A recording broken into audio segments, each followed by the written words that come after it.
Cascado Gardens did not arrive with warmth. It arrived with a damp, heavy mist that clung to the leaves of the old oak trees in Ridgewood Park. Long before the first street lamps flickered off along the quiet suburban avenues, and long before the early commuters started their engines, the park belonged entirely to Alex Bowen. Alex sat upright on a weathered wooden bench inside one of the park's secluded cabanas. The wooden roof above him was cracked, but it provided just enough cover from the overnight dew. He smoothed down the front of his faded green shirt, pulling the frayed collar tight against the early morning chill. His denim jeans were worn thin at the knees and ragged around the cuffs, and his rubber slippers rested flat against the cool concrete floor. To any casual observer passing by at 5 o'clock in the morning, he looked like just another man broken by the unforgiving streets. But if someone stopped to look closer, they would notice something distinctly different about Alex. They would see the meticulous way his few belongings were organized in a small canvas bag beside him. They would notice the absolute absence of dirt beneath his fingernails, the clean trim of his jaw, and the quiet, posture-perfect dignity with which he held himself. Alex was not a product of the streets. He was a survivor of a sudden, catastrophic collapse. 2 years prior, Alex Bowen was a highly respected AI technician at St. Landon's International Bank. He had devoted over a decade of his life to mastering complex predictive algorithms, automated security protocols, and financial network architecture. He had lived in a charming home with a manicured front lawn, drove a reliable car, and returned every evening to a warm, lively family. Then came John Squires. John, his former branch manager, had orchestrated a deeply sophisticated internal security breach to cover up millions in embezzled client funds. When federal auditors eventually flagged the missing accounts, the digital breadcrumbs were expertly manipulated to point straight to Alex's terminal, authenticated using Alex's stolen encrypted master key. John had framed him with terrifying precision. Without corporate legal backing or access to the locked servers to prove his innocence, Alex was terminated overnight. The blacklisting across the tech industry was immediate and merciless. No company would hire a systems engineer accused of high-level financial sabotage. The domino effect on his personal life was swift and devastating. Mounting legal fees swallowed his life savings. The financial strain and public disgrace fractured his marriage. His ex-wife, Anne, a high-powered senior project manager, retained ownership of their home, the luxury Audi SUV, and full legal custody of their 2 young children, 10-year-old Samuel and 8-year-old Joelle. Left with no income, no home, and no support system, Alex spent his remaining cash on basic necessities before eventually finding solace and shelter on the wooden benches of Ridgewood Park. Alex stood up, stretching his stiff, tired muscles. He picked up his canvas bag and walked toward the far eastern edge of the park, where a clean, freshwater stream wound through a thick strip of trees. Every morning, before the city began to stir, Alex bathed in the freezing running water, scrubbing himself clean with a small bar of soap he kept carefully wrapped in plastic. Afterward, he would wash whichever set of clothes he had worn the day before, hanging them discreetly on low-hanging branches concealed by foliage to dry during the day. He owned only 3 sets of clothing, rotating them daily with religious discipline. He then used the park's public restroom facilities to comb his hair and trim his beard. He refused to let poverty strip him of his self-respect. Alex never begged. He never held a sign on the street corner or asked passers-by for spare change.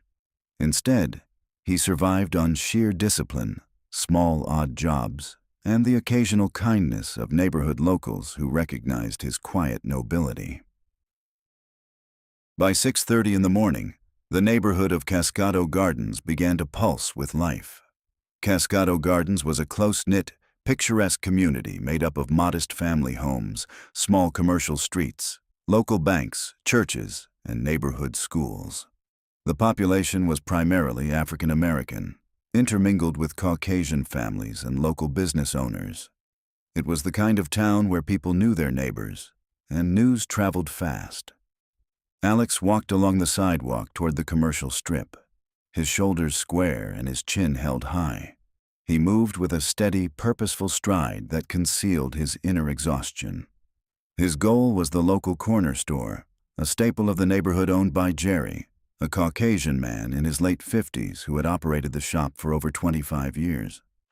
The brass bell attached to the heavy wooden door chimed softly as Alex stepped inside. The air inside was warm and inviting, rich with the rich aroma of freshly brewed dark roast coffee, toasted bread, and floor cleaner. Jerry looked up from behind the cash register, his tired eyes lighting up with a warm, genuine smile. "Morning, Alex," Jerry said, wiping down the glass counter with a yellow cloth. "You're right on time today. The coffee just finished brewing." Good morning, Jerry. A small cup of black coffee would be wonderful today. Thank you. Jerry filled a paper cup with steaming coffee and slid it across the counter.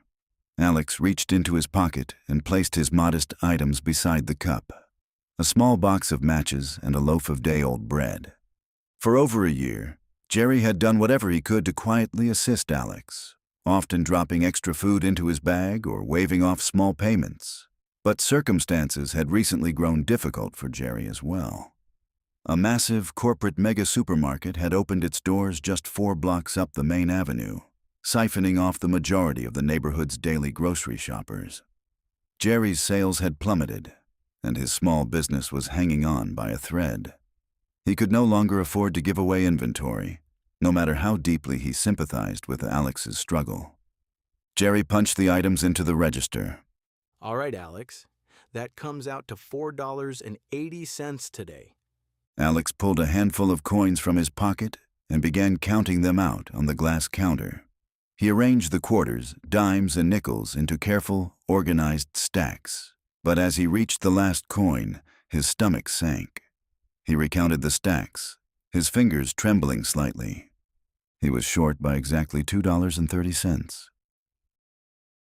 A flush of deep embarrassment warmed Alex's neck. He looked up at Jerry, his eyes full of apology. Jerry, I'm so sorry. It appears I miscalculated what I had today. I'm short $2.30. Please, take back the bread and the matches. The coffee is more than enough. "Alex, come on. Don't worry about $2. Jerry began, feeling a pang of guilt. No, Jerry. Alex interrupted gently, pushing the bread back across the counter. You are running a business, and times are tough for everyone right now. I won't take what I haven't paid for. Before Jerry could push the bread back, a clear, confident voice cut through the quiet store from directly behind Alex. "Please put his entire order on my tab," the woman said firmly. "and throw in a warm breakfast sandwich for him as well." Alex turned around slowly. Standing behind him was an African-American woman in her mid-30s. She was impeccably dressed in a tailored charcoal gray business suit, her hair styled in an elegant professional cut. She had a handbag over her shoulder, radiating authority and success.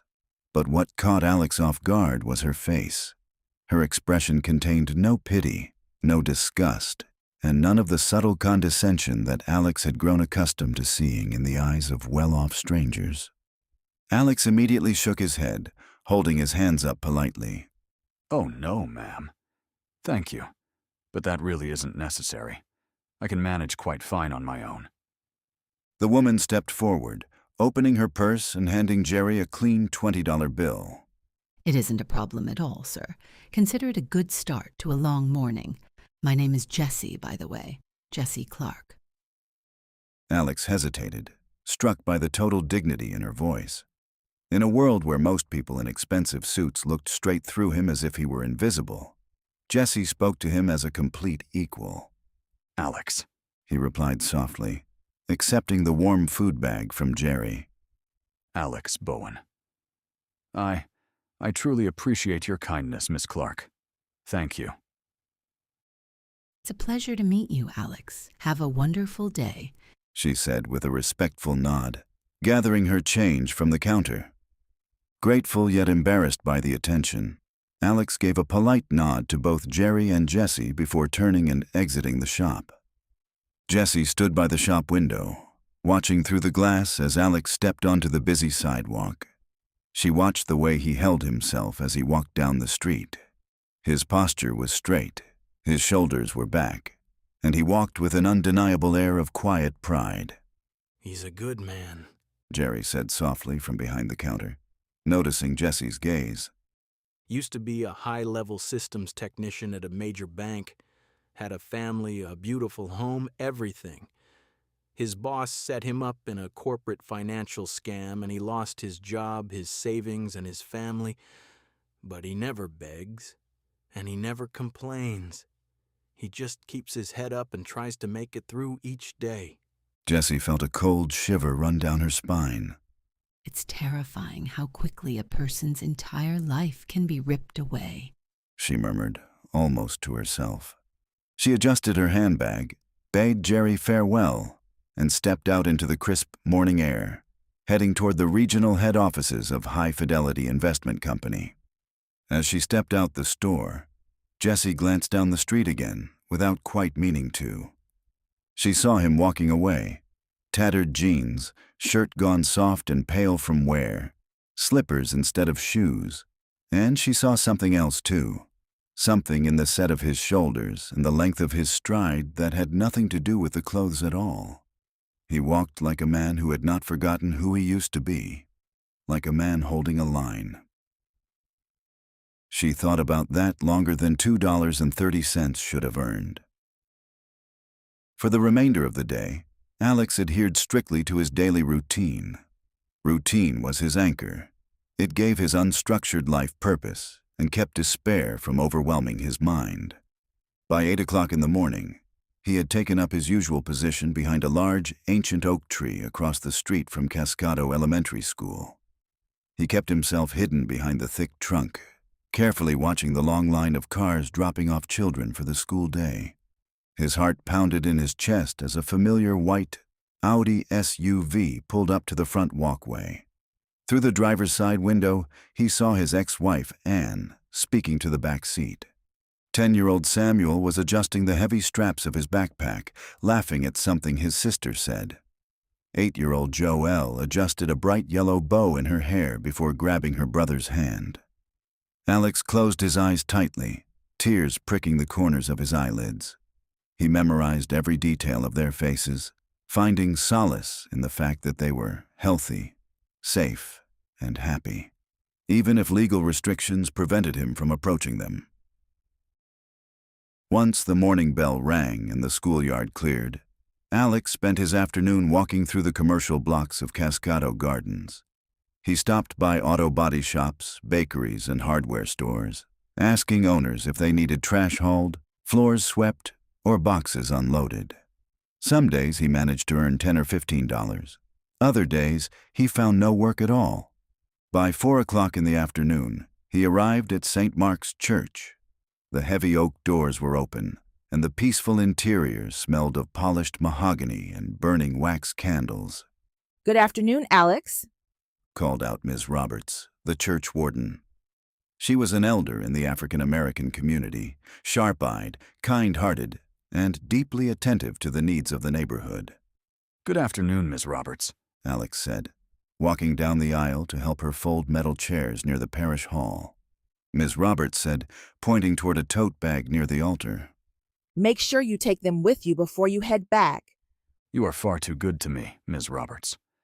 Thank you, Alex said, bowing his head in sincere appreciation. He spent an hour sweeping the sanctuary and wiping down pews before returning to the streets. He deliberately delayed his return to Ridgewood Park until late in the evening, ensuring that all families, dog walkers, and park visitors had cleared out, leaving him to retreat into his quiet cabana unseen. While Alex navigated his quiet existence on the streets, Jessie Clarke was battling a corporate nightmare inside the glass towers of Fidelity Investment Company. Jessie was one of the firm's most successful stockbrokers. She possessed an extraordinary mind for market trends, asset management, and risk analysis. But over the past 3 weeks, her rigorous auditing had uncovered a catastrophic technical flaw in the company's automated high-frequency trading platform. She stood inside the opulent corner office of her direct supervisor, Ray Andrews, a senior vice president known for prioritizing rapid quarterly growth over caution. Ray, you need to listen to me. Jessie urged, placing a detailed 50-page financial report on his glass desk. The latest software patch pushed by our IT team contains a massive computer glitch. The algorithm is feeding erroneous valuation data into our automated execution orders. It's buying overvalued assets based on corrupted market metrics. Ray didn't even open the binder. He leaned back in his leather chair, sighing with exasperation. Jessie, that software was stress-tested by third-party developers. We are in the middle of our highest-earning quarter of the fiscal year. I am not halting automated trading because your personal spreadsheets show a minor statistical variance. It isn't a minor variance, Ray. Jessie said, her voice rising with urgent authority. It's an operational software failure. If the broader market corrects itself before this glitch is patched, our client portfolios will suffer catastrophic losses. That is enough, Jessie. Ray said coldly, holding up a hand to silence her. You've flagged your concern. Now go back to your desk and sell. Jessie left his office with a sick feeling in her gut. Her worst fears were realized less than 72 hours later. On Thursday morning, a sudden market fluctuation hit the tech sector. Fidelity's corrupted software, operating on erroneous data, executed tens of thousands of automated buy orders into falling stocks. Within 4 hours, hundreds of millions of dollars in client investments evaporated. Panic swept through the firm as high-profile institutional investors demanded their money back. Fidelity was forced to liquidate massive emergency reserves to compensate ruined clients. Desperate to shield senior management from regulatory prosecution, Ray Andrews and the executive board manufactured a scapegoat. They claimed that the disaster was not a software failure, but rather the result of unauthorized rogue manual trades executed by Jessie Clarke. The retribution was absolute. Jessie was summarily fired without severance. Her professional licenses were revoked, her name was smeared in financial press outlets, and regulatory lawsuits immediately froze her bank accounts and personal assets. In a matter of months, stripped of her savings, unable to pay her mortgage or retain legal counsel, Jessie Clarke lost her apartment, her car, and her career. The high-powered stockbroker was cast out into the exact same cold world as Alex Bowen. Before the full weight of the corporate scandal had completely destroyed Jessie's finances during her final days at Fidelity, she had taken one last trip to Cascado Gardens. She had remembered the dignified man in the faded green shirt and had quietly stopped by Jerry's corner store late one evening. The next morning after her visit, the line outside Jerry's store stretched half a block. Alex slowed, confused, before he saw the hand-lettered sign taped to the door. Lotto, $250 million. Drawing Saturday.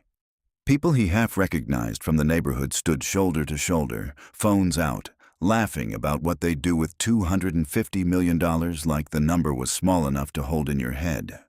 It wasn't. Alex doubted anyone's head could actually hold it.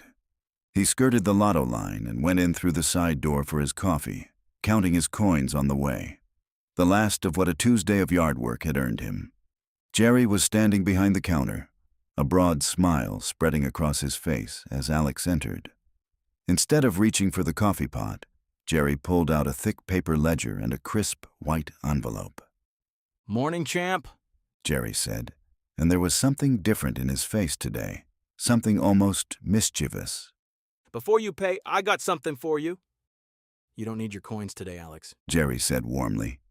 "Ms. Clarke, the lady from yesterday, I only came back in last night before I locked up. Jerry slid the envelope across the counter. She left $250 in cash with me for you. She told me to set up a dedicated tab for you right here in my book so you can get warm meals, coffee, and daily supplies whenever you need them." Alex stood frozen in place, staring at the envelope in utter shock. $250 was an incredible sum of money on the streets. It represented months of guaranteed food, clean supplies, and freedom from starvation. Jerry opened the ledger, showing Alex a page with his name neatly handwritten at the top. I'll track every item right here so you always know what you have left. Jerry then pushed a small, elegant black business card across the counter. She asked me to give you this as well. Alex picked up the card with trembling fingers. Embossed in gold lettering were the words, "Hi, Fidelity Investment Company.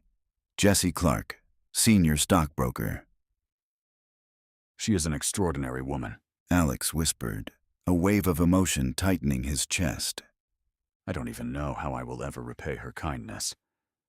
Alex turned the card over in his fingers, feeling the raised print under his thumb, and for the length of a breath, he let himself remember what it had felt like to hold a card like that with his own name on it. Then he tucked it carefully into the plastic bag with a photograph of his children, where it would stay dry, where it would stay safe. Tell her thank you if you see her again, Alex said. Tell her yourself, Alex. A woman like that, she'll be back. Jerry retorted. Weeks turned into months. Autumn turned to winter, bringing biting cold winds that swept through the trees of Ridgewood Park. Alex managed to stretch the $250 tab at Jerry's store carefully, eating small meals and continuing his daily routines. One late evening, as freezing darkness settled over the city, Alex returned to his usual cabana in the park.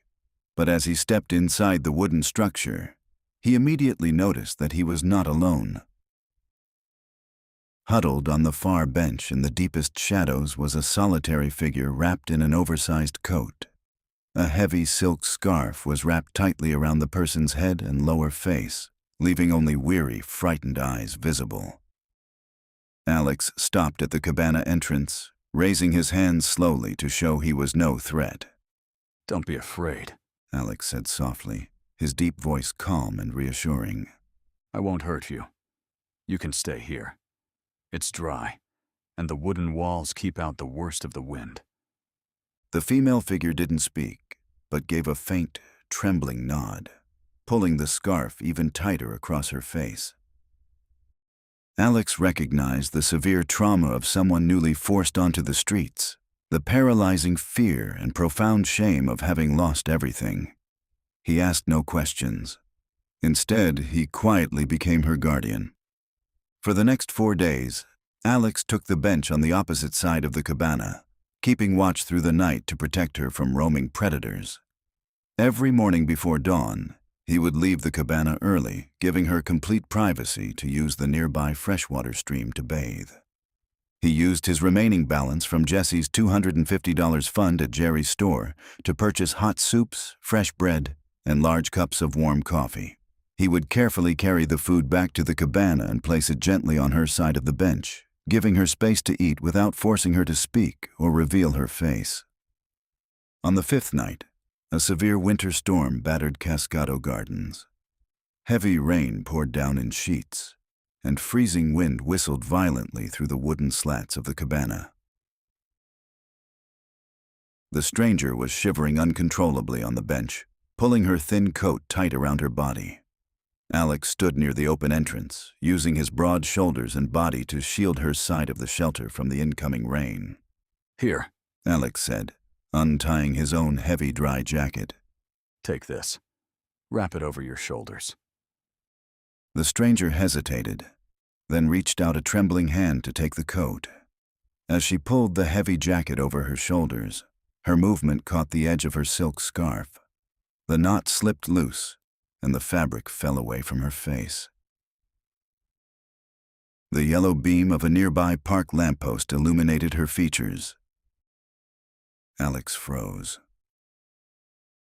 Behind the hollow cheeks, red-rimmed eyes, and exhausted expression, he recognized the sharp, beautiful features of the woman who had saved him months ago. Miss Clarke, Alex whispered, his voice trembling with sheer shock. Jessie.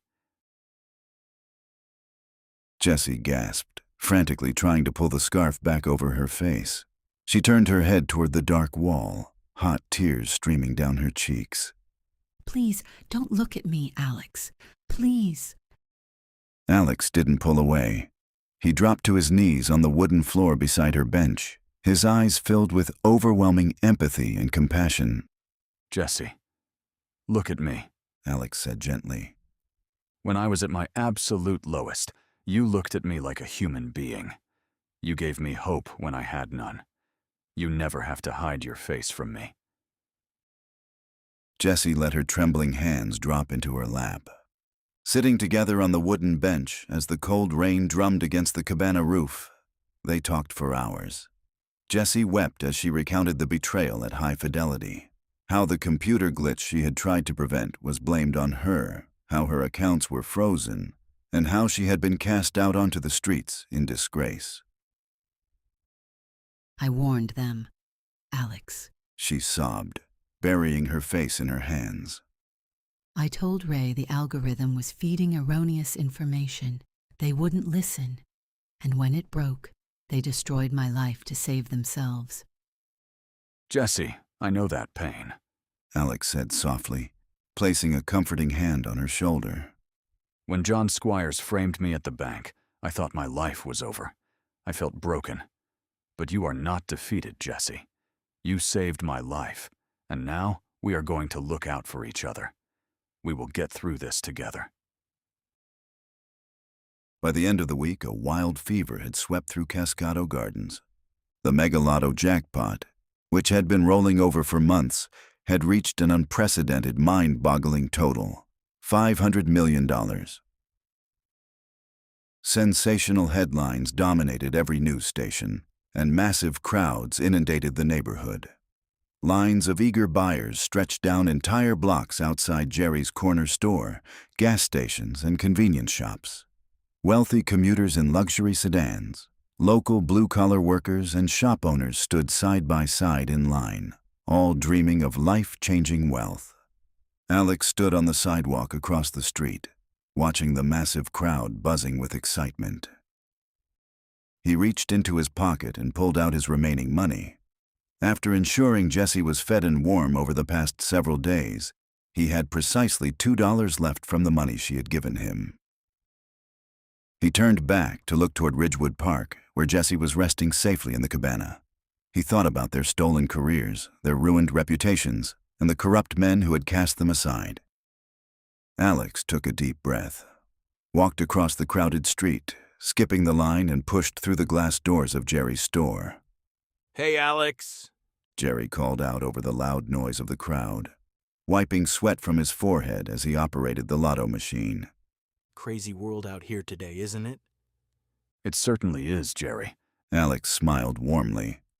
He stepped up to the counter and placed his final $2 flat on the glass. Jerry, I would like to buy one lottery ticket, Alex said quietly. He had deliberately asked Jessie before he left what was her favorite number. He picked the other numbers slowly, consciously. His children's ages, 10 and 8. The date he and Jessie first saw each other in the cabana, 15 and 1. His own age, 38. And Jessie's favorite number, 12. Jerry printed the ticket and handed the small slip of paper across the counter. Alex held the ticket carefully between his fingers. He checked the numbers, 1, 8, 10, 15, 38, and megaball number 12. Outside, the line kept growing. Alex slipped the lottery ticket into his pocket and walked away from the corner store, toward Ridgewood Park and Jessie. To him, it was nothing more than a chance. But before the next sunrise, that small piece of paper would change everything, and Alex Bowen's old life would be gone forever. You have been watching The Homeless Man and the Stockbroker, Part 1, The Fall and the Ticket. We hope you enjoyed it. Stay tuned for Part 2, The Investigation and Discovery. Thank you for watching.